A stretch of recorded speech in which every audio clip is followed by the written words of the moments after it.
Hello students. आज हम लोग पढ़ने जा रहे हैं light shadow and reflection chapter के कुछ और इम्पोर्टेंट टॉपिक्स के बारे में, जो कि आज हम लोग मेनली पढ़ेंगे ट्रांसपेरेंट ऑब्जेक्ट्स के बारे में, ट्रांसलूसेंट ऑब्जेक्ट के बारे में और ओपेक ऑब्जेक्ट के बारे में। देखिए, जो ट्रांसपेरेंट, ट्रांसलूसेंट और ओपेक ऑब्जेक्ट हैं, ये मेनली जो हमारे डिवाइड किए गए हैं तीन कैटेगरीज में। ये किस बेसिस में डिवाइड किए गए हैं?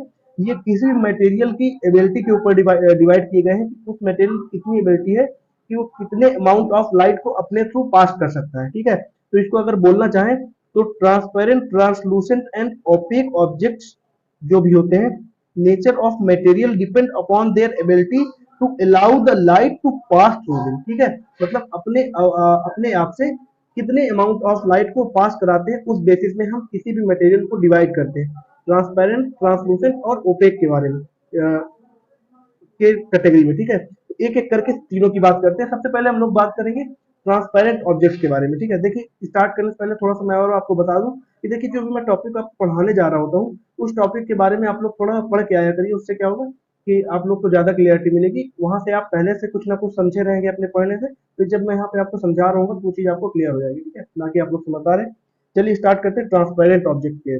तो ट्रांसपेरेंट ऑब्जेक्ट जो होते हैं वो ऐसे मटेरियल्स होते हैं जो कि अपने थ्रू कंप्लीटली लाइट को पास करा देते हैं।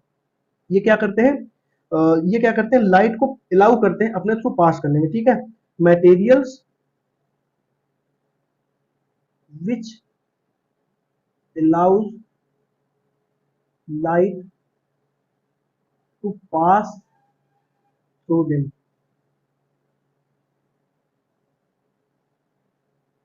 completely are known as transparent materials। समझ गए? ट्रांसपेरेंट मटेरियल वो होते हैं जो अपने अपने से कंप्लीटली लाइट को पास करा दे, खुद में से कंप्लीटली लाइट को पास करा दे। जैसे यहाँ पे अगर आप ग्लासेस की बात करेंगे, इन ग्लासेस में कोई भी लाइट रुकती नहीं, ये कंप्लीटली पास होकर के दूसरी तरफ चली जाती है ना। यहाँ पे भी कोई भी लाइट आएगी तो पास करके करके दूसरी तरफ चली जाएगी। अगर लेंस की बात करें तो लेंस से भी आप लोग कंप्लीटली लाइट को पास करा सकते हैं, इसमें लाइट रुकती नहीं। फिर देखिए, जैसे यहाँ पे एक ट्रांसपेरेंट ग्लास दिख रहा है, वाटर है, तो इनमें से कंप्लीटली लाइट पास हो जा रही है। तो ये सारे जो ऑब्जेक्ट्स हैं, ये क्या है? जैसे ग्लासेस, लेंस, है ना, वाटर, है ना, वाटर हो गया, है ना, ये सारी चीजें क्या है? ये ट्रांसपेरेंट ऑब्जेक्ट्स है। क्या है? ट्रांसपेरेंट है। इनको हम क्या कहेंगे? ट्रांसपेरेंट कहेंगे। जिनमें से पूरी पूरी लाइट पास हो जाती है, तो जिन भी मटेरियल से पूरी लाइट पास हो जाती है, वो मटेरियल्स क्या कहलाते हैं? ट्रांसपेरेंट मटेरियल्स कहलाते हैं। ठीक। दूसरे होते हैं हमारे ट्रांसलूसेंट ऑब्जेक्ट्स। अब ट्रांसलूसेंट ऑब्जेक्ट क्या होते हैं? तो मटेरियल जो कि मिल्की होते हैं, मडी होते हैं या ऑयली होते हैं, वो क्या करते हैं? वो अपने में से पूरी कंप्लीटली लाइट को पास नहीं कराते। वो क्या करते हैं? कुछ पोर्शन ऑफ लाइट को पास करने को अलाउ करते हैं। ठीक है, क्या करते हैं? ये कुछ पोर्शन ऑफ लाइट को अलाउ करते हैं अपने थ्रू पास करने में। तो ऐसे ऑब्जेक्ट जो होते हैं वो क्या कहलाते हैं? ट्रांसलूसेंट ऑब्जेक्ट कहलाते हैं। देखो, इसको लिख सकते हैं materials like milk, materials like that are milky, muddy और ऑयली, है ना, which allows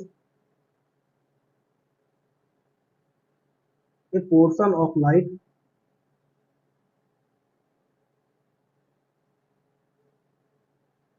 to pass through them are known as are called translucent objects या मटेरियल बोल सकते हैं, जो थोड़े से पोर्शन ऑफ लाइट को पास कराते हैं। जैसे हम लोग विंडो के पैन में देखते होंगे, विंडो में क्या होता है? एक ग्लास लगा होता है, वो कंप्लीटली ट्रांसपेरेंट नहीं होता है ना, वो पूरी तरह से ट्रांसपेरेंट नहीं होता है। वो क्या होता है? थोड़ी थोड़ी सी उसमें लाइट आती रहती है, जबकि उधर साइड खड़ा हुआ आदमी कंप्लीटली हमें विजिबल नहीं होता है। तो ऐसे मटेरियल्स क्या कहलाते हैं? ट्रांसलूसेंट मटेरियल्स कहलाते हैं। जैसे अगर आप इस आइस क्यूब को देखेंगे, तो इसके थ्रू अगर आप देखना चाहें तो उस साइड की कुछ लाइट बस आपको दिखाई पड़ेगी, उस साइड क्या रखा हुआ है वो चीज आपको कंप्लीटली विजिबल नहीं होगा। तो ये ऐसे ऑब्जेक्ट्स क्या कहलाएंगे? ट्रांसलूसेंट ऑब्जेक्ट कहलाएंगे। फिर ये एक प्लास्टिक बैग है, तो प्लास्टिक बैग के थ्रू भी आप कंप्लीटली उस पार नहीं देख पाएंगे। ये एक जार है जिसमें ऑयल भरा हुआ है, तो इसमें से भी आप लोग कंप्लीटली उस पार विजिबल नहीं देख पाएंगे। इसमें क्या होगा, आपको थोड़ा थोड़ा कुछ अमाउंट ऑफ लाइट पास होगी इसमें से। तो जैसे अगर आप उसके बगल से एक टॉर्च लगा दीजिए, यहाँ पे ऐसे टॉर्च लगा दीजिए, ठीक है। तो टॉर्च जब लगा देंगे तो इसमें क्या होगा, देखेंगे कि जितनी अमाउंट ऑफ लाइट आप इधर पास करा रहे हैं वो टोटली कंप्लीटली इधर से नहीं आ रही, वो कुछ ही अमाउंट ऑफ लाइट इधर पास करेगी, है ना। तो ये क्या कहलाएंगे, ये सारे ट्रांसलूसेंट ऑब्जेक्ट्स कहलाते हैं ना। तो इसमें क्या हो सकता है, समझ गए ये सारी चीजें, मतलब ये ऑयल हो गया, आइस क्यूब हो गया, प्लास्टिक बैग्स हो गए, तो ये सारे क्या है, ट्रांसलूसेंट ऑब्जेक्ट है। फिर ओपेक ऑब्जेक्ट क्या होते हैं, ये ओपेक ऑब्जेक्ट ऐसे ऑब्जेक्ट होते हैं जो कंप्लीटली लाइट को स्टॉप कर देते हैं, अपने थ्रू पास करने को अलाउ नहीं करते, है ना। ये अलाउ नहीं करते कि इनके थ्रू लाइट कोई पास हो, है ना, ये कंप्लीटली स्टॉप कर देते हैं। तो इसको हम लोग बोल सकते हैं objects completely stop the light from passing through them through them। ये ऐसे ऑब्जेक्ट्स होते हैं जो लाइट को क्या करते हैं, स्टॉप कर देते हैं, कंप्लीटली स्टॉप कर देते हैं, उसमें से एक भी अमाउंट, मतलब थोड़ा भी अमाउंट ऑफ लाइट पास नहीं होती है ना। एग्जांपल्स में क्या हो सकता है, जैसे वुड, है ना, ये वुड का लॉग है, इसमें से ये क्या है, वुडन लॉग है, इसमें से लाइट पास नहीं होगी। ये क्या है, मेटेलिक सीट है ना, इसमें से भी लाइट कंप्लीटली पास नहीं होगी, इसमें तो पास ही नहीं होगी, ये टोटली स्टॉप कर देगा, है ना। तो इसमें एग्जांपल हो सकते हैं वुड, प्लास्टिक, रॉक्स, है ना, ये सारे क्या होते हैं, ये सारे ओपेक ऑब्जेक्ट है। ओपेक क्या है, ओपेक ऑब्जेक्ट्स, ठीक है। तो जब इनमें लाइट पड़ती है ये क्या करते हैं, ये शैडो फॉर्म करते हैं, ये अपने थ्रू पास नहीं करते। अगर जैसे इसकी इधर साइड टॉर्च जलाएंगे तो इस साइड इसकी एक शैडो फॉर्म होगी, शैडो मतलब छाया फॉर्म होगी, तो ये क्या करते हैं, दे फॉर्म्स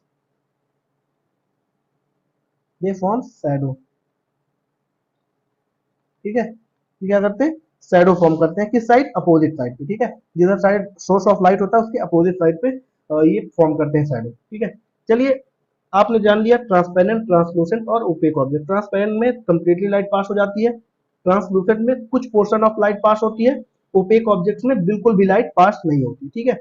अब हम बात करेंगे स्पीड ऑफ लाइट की। देखिए, स्पीड ऑफ लाइट जो है ये हाईएस्ट स्पीड है, हम किसी भी चीज की अगर जानते हैं हाईएस्ट स्पीड क्या हो सकती है, तो वो स्पीड ऑफ लाइट ही होती है। क्या है, speed of light is the highest known speed, ठीक है। ये क्या है, हाईएस्ट नोन स्पीड है, इसको लिख लेते हैं, ये कहीं पूछा जा सकता है ना। हाईएस्ट नोन स्पीड क्या है, तो किसकी है, स्पीड ऑफ लाइट, लाइट की जो स्पीड है वो सबसे हाईएस्ट नोन स्पीड है। इससे ज्यादा कोई भी चीज अभी तक चलती हुई हमें इसकी, इससे ज्यादा मतलब स्पीड में कोई भी चीज हमें नहीं समझ में आई कि कोई भी और चीज चलती है, ठीक है। तो अब इसकी स्पीड क्या होती है, स्पीड क्या होती है किसी लाइट की स्पीड, होती है 3 लाख किलोमीटर पर सेकेंड। एक सेकेंड में 3 लाख किलोमीटर, है ना, है ना। एक एक सेकंड में 3 लाख किलोमीटर चल लेना, वो क्या होता है, स्पीड ऑफ लाइट होती है, ठीक है। अब जो डिस्टेंस है हमारे अर्थ से सन की, इस सन से अर्थ की जो डिस्टेंस है वो कितनी है, 15 करोड़, कितनी है, 15 करोड़, कितनी है, डिस्टेंस ऑफ सन फ्रॉम अर्थ कितनी है, 15 करोड़, कितनी, 15 करोड़ किलोमीटर, ठीक है। 15 करोड़ किलोमीटर है। तो हमारे जो सनलाइट को जो स्पीड है जो सनलाइट की, वो भी कितनी होगी, लाइट की स्पीड कितनी होती है, 3 लाख किलोमीटर, और टोटल कितना दूरी है सन से अर्थ की, वो है 15 लाख किलोमीटर। तो हमारे जो सनलाइट को टाइम लगता है सन से अर्थ तक पहुंचने में, वो कितना लगता है, टाइम टेकन बाई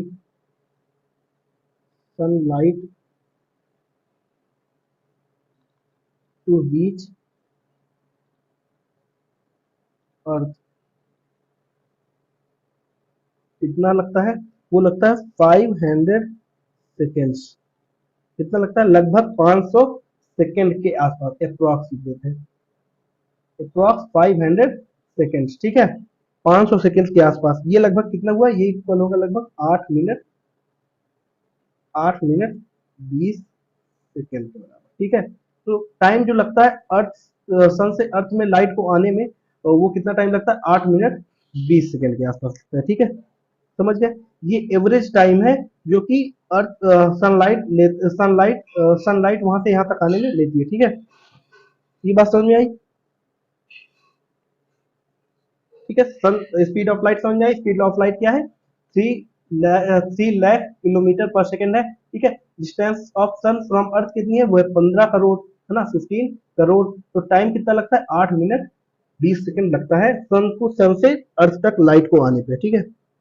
अब डायरेक्शन ऑफ लाइट क्या होता है, लाइट का डायरेक्शन क्या होता है, तो जो लाइट किसी एक ल्यूमिनस बॉडी से आ रही होती है वो किस डायरेक्शन पे चल रही हो जाती है, वो स्प्रेड करती है सारे डायरेक्शन पे, ठीक है। तो हम इसको लिख सकते हैं, light coming out from a luminous body spreads in all directions, क्या करती है, वो सारे डायरेक्शन पे स्प्रेड कर रही होती है। अगर सपोज यहाँ पे कोई एक ऑब्जेक्ट है, ये क्या है, ल्यूमिनस ऑब्जेक्ट है, ये ल्यूमिनस ऑब्जेक्ट है, एलओ लिख देता हूं मैं, ल्यूमिनस ऑब्जेक्ट ऑब्जेक्ट है, तो ये क्या, इसकी लाइट कैसे फैलेगी, ये हर एक डायरेक्शन पे फैलेगी ऐसे, समझ गए। इसकी डायरेक्शन कोई निश्चित डायरेक्शन नहीं होगी, ये हर एक डायरेक्शन पे ऐसे फैल रही होगी, ठीक है। तो जैसे आप इस बल्ब को देखें तो ये लाइट सोर्स है, तो इसकी डायरेक्शन लाइट हर डायरेक्शन पे फैल रही होगी, ठीक है। अब हम इसको क्या कह सकते हैं, हम इसको कहते हैं light radiates from luminous object, क्या कह सकते हैं, light radiates from luminous body, ये चीज कह सकते हैं ना, रेडिएट कर रही है, ठीक है। तो इसी वजह से जो सन की लाइट है वो सारे डायरेक्शंस पे फैलती है, और सन की लाइट को हम क्या कहते हैं, जो सन लाइट होती है, रेज ऑफ लाइट ऑफ सन होती है, उनको हम क्या कहते हैं, सोलर रेडिएशन, क्या कहते हैं, rays of light from sun, sun नहीं सन, ठीक है, उनको हम क्या कहते हैं, सोलर रेडिएशन, ठीक है? बात समझ में आई, उनको हम सोलर रेडिएशन कहते हैं। फिर लाइट रे और लाइट बीम क्या होती है, इसके बारे में थोड़ा जान लेते हैं, ठीक है। अब देखिए, लाइट जो है वो किसी एक सोर्स से जब निकलती है तो वो बहुत तेजी से हर एक डायरेक्शन पे फैलती है, ठीक है, क्या करती है, हर एक डायरेक्शन में बहुत तेजी से फैलती है, ठीक है। किसी भी सोर्स से निकलेगी तो बहुत तेजी से हर एक डायरेक्शन पे फैलेगी, लेकिन किसी भी दो पॉइंट में, हाँ, बिटवीन एनी टू पॉइंट्स, ये चीज नोट करिएगा, एनी टू पॉइंट्स, अभी अगर किसी सोर्स से निकली है तो वो चारों दिशाओं में बहुत तेजी से फैल रही है, लेकिन किसी किसी दो पॉइंट की बात करें तो उसके पॉइंट के बीच में जो लाइट होगी वो क्या होगी, वो स्ट्रेट होगी, ठीक है। तो पाथ होगा between A two points, path of light is straight, क्या होगा, स्ट्रेट होगा। सपोज एग्जांपल ले, ये सन है, सन से लाइट यहाँ से निकली बहुत तेज से, ये हर डायरेक्शन पे निकली, ठीक है। लेकिन अगर इन दो पॉइंट्स की बात करें, इन दोनों पॉइंट्स के बीच में जो लाइट होगी, रे ऑफ लाइट का जो पाथ होगा वो क्या होगा, स्ट्रेट होगा, मतलब सीधा, एकदम सीधा चलेगी लाइट, हमेशा स्ट्रेट वे में चलती है, स्ट्रेट पाथ में चलती है, ठीक है। अब इसी स्ट्रेट पाथ को, ये जो स्ट्रेट पाथ है, इसी को हम क्या कहते हैं, या पाथ ऑफ लाइट जो है, इसी पाथ ऑफ लाइट को हम क्या कहते हैं, इसी पाथ ऑफ लाइट को हम रे ऑफ लाइट कहते हैं। किसी भी दो पॉइंट के बीच का जो पाथ होता है वो स्ट्रेट होता है, और इसी पाथ को हम रे ऑफ लाइट कहते हैं, ठीक। तो ये जो एक, अगर इस पॉइंट के बीच का पाथ देख लें तो ये जो रे होगी उसको हम रे ऑफ लाइट कहेंगे, ठीक है। अब रे ऑफ लाइट को हम रिप्रेजेंट करते हैं एक स्ट्रेट लाइन, ठीक है। जैसे यहाँ पे आप देखें, ए रे ऑफ लाइट जो दी गई है वो क्या है, वो एक स्ट्रेट लाइन से रिप्रेजेंट हो रही है, उसको हम लोग रिप्रेजेंट करते हैं एक स्ट्रेट लाइन से, और उस पर क्या करते हैं, एक एरो बना देते हैं। अब एरो जो होती है, एरो बताती है हमें डायरेक्शन ऑफ लाइट, जो एरो होती है इसमें, ये एरो क्या बताएगी, डायरेक्शन ऑफ लाइट, ये हमें लाइट की डायरेक्शन बताएगी। जो स्ट्रेट लाइन ये क्या बताएगी, पाथ ऑफ लाइट, लाइट के पाथ को बताएगी। ठीक है, अब कई सारे रे ऑफ लाइट को अगर हम एक साथ ले आते हैं, मतलब एक साथ कन्वर्ज नहीं कहेंगे, अगर एक साथ हम ले आते हैं, क्लोज ले आते हैं, हम लोग क्लोज टुगेदर ले आते हैं, तो ये क्या बना देती है, एक बीम ऑफ लाइट बनाती है। अब बीम ऑफ लाइट का एक एग्जांपल अगर लेना चाहें तो वो हो सकता है टॉर्च। टॉर्च अगर देखेंगे तो टॉर्च कैसी होती है, ये कुछ ऐसी होती है टॉर्च, देखिएगा।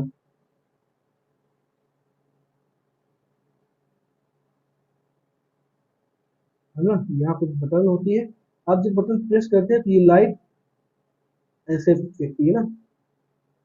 तो यहाँ पे कई सारी बीम ऑफ लाइट होती है ना, बहुत सारी बीम ऑफ लाइट होती है। तो ये क्या करती है, ये एक साथ आ जाती है और बीम ऑफ लाइट बनाती है, मतलब एक लाइट का बीम बनाती है। इसमें बहुत सारी रे होती है लाइट की, है ना, ये सब एक साथ आकर के एक बीम बनाती है। अब जो ये बीम ऑफ लाइट है, मतलब देखो, रे ऑफ लाइट क्या बनाती है, रे ऑफ लाइट फॉर्म कर रही है